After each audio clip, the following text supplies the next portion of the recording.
नमस्ते दोस्तों, मैं हूं सपना, डाइटिशियन एंड योगा थेरेपिस्ट। स्वागत है आप लोगों का डाइट एंड योगा में। अपने आसपास नज़र उठाकर देखिए तो आप पाएंगे कि हर दूसरा आदमी किसी न किसी तनाव में है।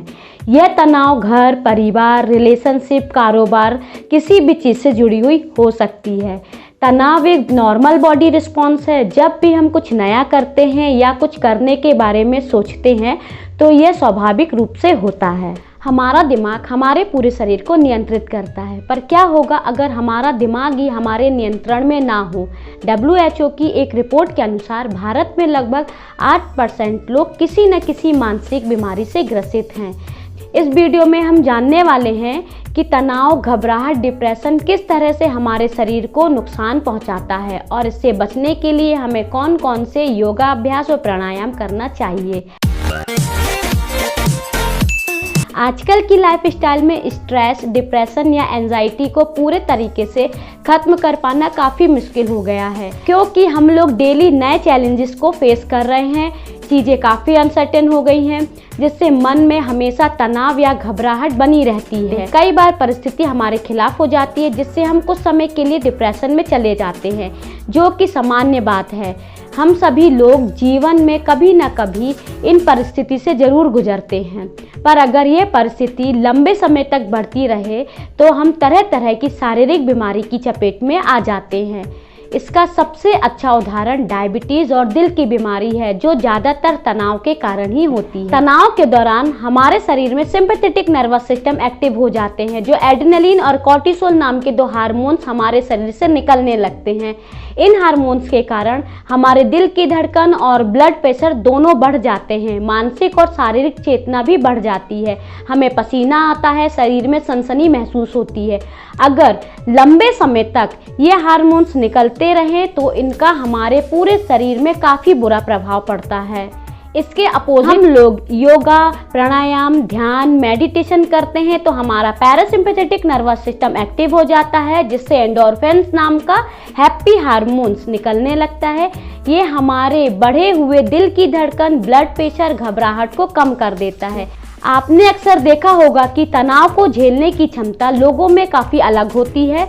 ऐसा हमारे पॉजिटिव और नेगेटिव माइंडसेट के कारण होता है। सकारात्मक सोच रखने वालों में इस तरह की मानसिक विकार कम देखे गए हैं।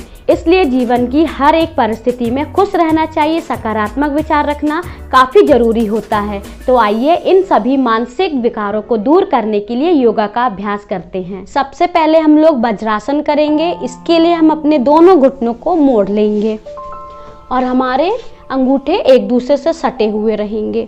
हाथ हमारी जांघा के ऊपर रहेगी। मन बिल्कुल शांत, आंखें बंद करना है। मध्यम गति से सांसों को लेना है और छोड़ना है। हमारा पूरा ध्यान हमारी सांसों के ऊपर केंद्रित रहेगा। इसके बाद हम लोग बलासन, चाइल्ड पोज करेंगे। इसके लिए वज्रासन में बैठें। धीरे धीरे अपने घुटने को बाहर की तरफ फैलाएं जितना हो सके। इस दौरान हमारे पैर के दोनों अंगूठे एक दूसरे से जुड़े हुए रहेंगे। हाथ को ऊपर लाते हुए गहरी सांस लें और झुकते हुए आगे की तरफ सांस को छोड़िए। जितना हो उतना हाथों को फैलाइए। आपका सर जमीन से टच होगा, हाथ भी आपके जमीन से टच होंगे और यहाँ पर आपको 30 सेकंड तक रुकना है। धीरे धीरे से सांसों को छोड़िए और लीजिए। सांस को भरते हुए अपने हाथों का सपोर्ट लेते हुए ऊपर उठिए। इस आसन का अभ्यास जिन लोगों के घुटने में दर्द है, स्लिप डिस्क की प्रॉब्लम है और हाई बीपी वाले हैं, वो लोग इस आसन का प्रयोग नहीं करेंगे। नेक्स्ट हम लोग कैट काउ पोज करेंगे। इसके लिए सबसे पहले हम लोग टेबल टॉप पोजीशन पर आ जाएंगे। हमारी कलाई ठीक हमारे कंधों के नीचे रहेगी और पैर हमारे हिप्स के नीचे 90 डिग्री एंगल बना रहेगा हमारा। उसके बाद हम लोग सांस को नॉर्मल लेंगे। पीठ हमारी अभी नॉर्मल है। धीरे से हम लोगों ने सांस को ले ली है और सांस लेते हुए गर्दन को ऊपर लेके जाएंगे और हमारी पीठ नीचे की तरफ रहेगी। धीरे से सांसों को छोड़ते हुए गर्दन को नीचे की तरफ ले जाएंगे और कमर हमारी ऊपर की तरफ आएगी।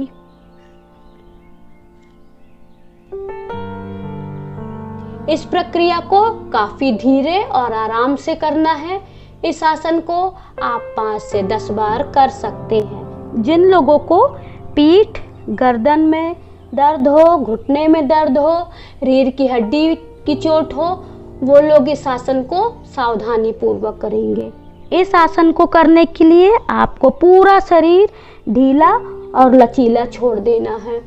जितना शरीर आपका लचीला रहेगा उतना ही आपके लिए बेहतर होगा।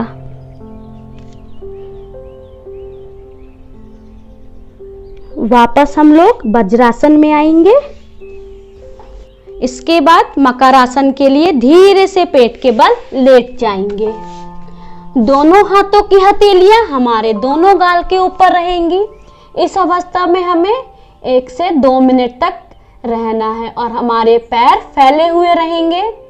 मध्यम गति से सांस लेना है, छोड़ना है। इस आसन से हमारा सारा तनाव कम होता है, साथ साथ हमारे श्वास नली से संबंधित बीमारियों में भी काफी लाभदायक होता है। इसलिए इस आसन को आप जब आपका मन हो इसे कर सकते हैं। वापस आएंगे, हम अपने हाथों को नीचे लेकर आएंगे और धीरे से करवट लेकर उठ जाएंगे। इसके बाद हम लोग दंडासन में बैठेंगे। अपने पैरों को फैला लीजिए, सीधा रखिए। आपकी हाथ थाइस के पास जमीन से सटे हुए रहेंगी और आपकी उंगली आपके तरफ झुकी हुई रहेंगी और खिंची हुई, तनी हुई रहेंगी। मन शांत, गहरी लंबी सांसें लीजिए। आपकी रीढ़ की हड्डी बिल्कुल सीधी रहेगी। अपनी छाती को थोड़ा सा फैलाइए जितना आपसे हो सके। सामने की ओर देखें और अपनी सांसों पर सामान्य ध्यान दें। इस आसन को 20 सेकेंड से लेके 1 मिनट तक कर सकते हैं। आप जितना चाहें उतना कर सकते हैं। अब हम लोग सुखासन में बैठेंगे। इसके बाद हम अपने हाथों को ज्ञान मुद्रा में लाएंगे। हमारी पीठ बिल्कुल खिंची हुई, गर्दन बिल्कुल सामने रहेगी। हमें सांस को लेना और छोड़ना है गहरी। अब हम लोग प्राणायाम करेंगे। इसके लिए हम अपनी पीठ को सीधी रखेंगे, हाथ हमारी ज्ञान मुद्रा में रहेगी। धीरे धीरे से हम अपनी पहले सांसों को छोड़ेंगे और लेंगे। उसके बाद हम अपने राइट साइड के हैंड से अपनी राइट नोस्टल को दबाएंगे थंब से, और 2 फिंगर को हम नीचे की तरफ रखेंगे और लास्ट की 2 फिंगर से हम लेफ्ट साइड की नोस्टल को दबाएंगे। सबसे पहले हम लेफ्ट से सांसों को लेते हैं, इनहेल।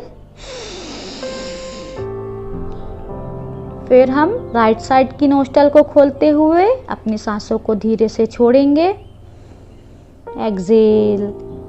फिर हम वहीं से सांस को दोबारा लेंगे राइट साइड से। फिर हम लेफ्ट से सांस को छोड़ेंगे। इस क्रिया को हम 5 बार करेंगे। सांस अंदर ली, धीरे धीरे बाहर छोड़ी। राइट साइड से सांस को हमने अंदर ली, धीरे धीरे लेफ्ट से हमने सांस को बाहर छोड़ी। सांसों को अंदर लिया, राइट साइड से बाहर छोड़ा। राइट से सांस को अंदर लिया, लेफ्ट से बाहर छोड़ा। प्राणायाम का रोज अभ्यास करने से हमारा स्ट्रेस दूर होता है, मन शांत होता है और हमारी प्राण शक्ति ऊर्जावान होती है और हमारे चेहरे पे ग्लो आता है। इसलिए रोज हमें सुबह शाम प्राणायाम करना चाहिए 5 से 10 बार। इसके बाद हम लोग भ्रामरी प्राणायाम करेंगे। भ्रामरी प्राणायाम करने से हमारा मन शांत रहता है, क्रोध, चिंता, घबराहट से हमें मुक्ति मिलती है, सारा मनोविकार हमारा दूर होता है। साथ ही हमारे रेस्पिरेटरी सिस्टम से जुड़ी बीमारियां, अस्थमा और ब्रोंकाइटिस में भी बहुत लाभ होता है। इसलिए इसका अभ्यास डेली करना चाहिए। तो चलिए हम लोग सबसे पहले अपने अंगूठे को कान के पास लाते हैं, हल्के हाथ से दबाएंगे। अपनी तर्जनी फिंगर को अपने आईब्रो के पास रखेंगे, मध्यमा को आईज के पास बिल्कुल हल्के हाथ से, और हमारी अनामिका फिंगर हमारी नोस्टल के नीचे रहेगी, नासिका क्षेत्र के, और सबसे छोटी फिंगर कनिष्ठिका हमारे लिप्स के पास। धीरे से हमें अपनी सांसों को लेना है और छोड़ना है। पहले उसके बाद हमें गहरी लंबी सांस लेना है और अपने मुंह को बंद रखते हुए भौरे के समान गुंजन करना है। इसको हम 3 बार करेंगे।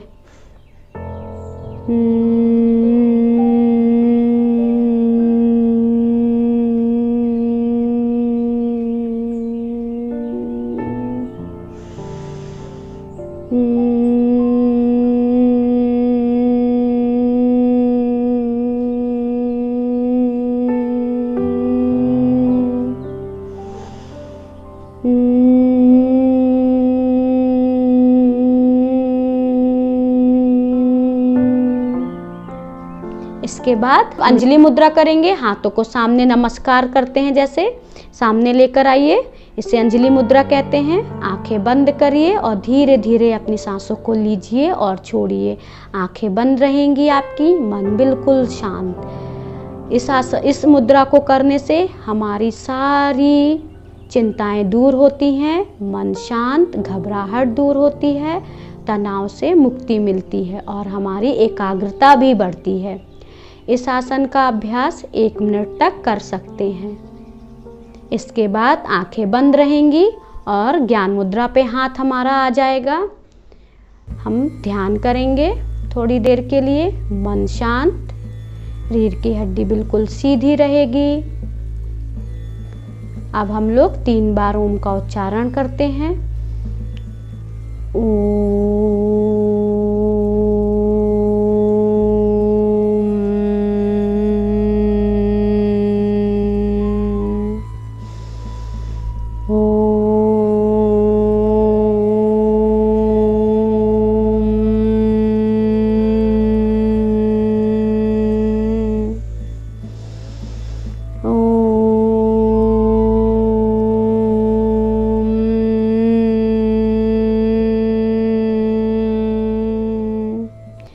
अपने हाथों में घर्षण लाइए और अपने आंखों के पास अपने फेस पर लगाते हुए एक बार और हाथ को घिसते हुए अपने पीठ पर सामने की तरफ झुक के पैरों पे लगाइए। हाथों को रिलैक्स करिए।